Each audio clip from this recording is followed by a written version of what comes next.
So, I mean, one of the things you're doing is obviously helping a lot of people get through challenges. Yeah. What were some of the biggest challenges that you faced, kind of, starting the business and even prior to starting that business that, kind of made you want to help a lot of these other people? Let's see if I can use this word correctly. Is it discrimination?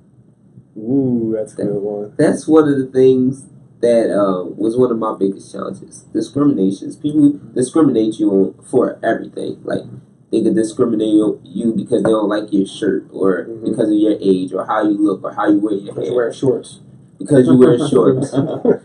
I'm still fighting for the laws to wear shorts. I have some shorts. But, like discrimination, like being a young businessman. One of my mentors, he taught me keep my stuff cut low. So I would keep my hair cut low so that I don't look too aggressive or anything towards people. I'm comfortable now, so I wear my hair how I want to. Right. But when I was first starting off in business, people used to discriminate because I was young, because of my race, because of my squeaky voice. Right. To me, I sound like Barry White.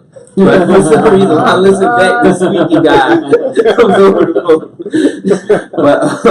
But people discriminate for different reasons. And one of the biggest barriers was my age and me not coming from a business background. Right. So people would look at me and say, how would you be able to tell me how to do something and I'm twice your age?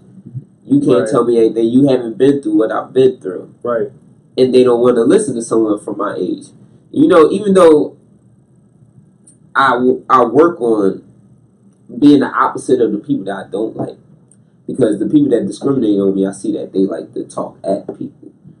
And they talk at me, tell me who I am, what I do, and all these things. I'm like, you must know someone that I don't know, because that's not what I do. I'm about this. And discrimination was one of my biggest issues. Me and my business partner, we actually did a speech before on, what was the speech? It was on how to connect with your elders, and the elders connect with us. It was on disconnect. Bang!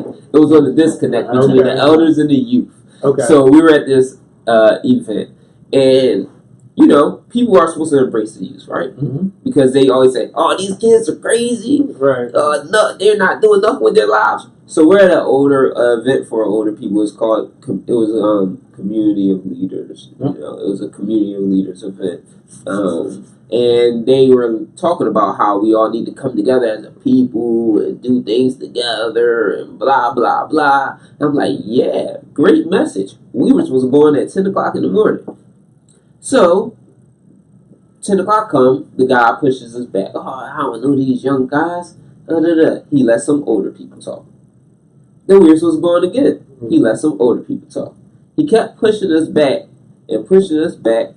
Luckily, he pushed us back far enough to where we opened up for Al Sharpton, so it still worked out. Wow. Look at that, right? But, so it still works out. But we were young people. We came with a message. We were trying to help them because they're saying what they want to do and what they're working on. They're mad that none of the youth is joining their movements. Right. And it's because of how they're treating the youth, because how they were treating us. Right. You're the prime example. They sat in the chairs where all the older people that spoke. As soon as it was our chance to get up and speak, half the room got up and left. And came back without them. Wow. I'm like, and my message is just as important as theirs, right? Even more so, because they're trying to connect with that generation. You're that generation. Just ask me how to connect with me. And we brought about 30 millennials with us. Like, we brought all the young people to the event. Right. Exactly. And they're seeing how you're treating us, and we're their leaders, and it's like, right. Come on. Right. So that was some of the discrimination being shown.